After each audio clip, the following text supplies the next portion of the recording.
Furniture also needs to be renovated or repaired. You will now learn how to repair a broken chair with epoxy putty. First, check how the two parts line up and plan how much putty you will need. Remove the protective disc and plastic lining from the putty bar and use a cutter to cut off the required amount of putty. Knead it in your hands until a uniform color is produced. Fill the hole with the putty, then carefully insert the pole to complete the bond. Press together tightly until in the right position.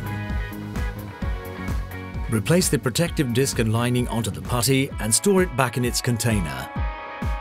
Leave overnight for full strength to be achieved. Job done!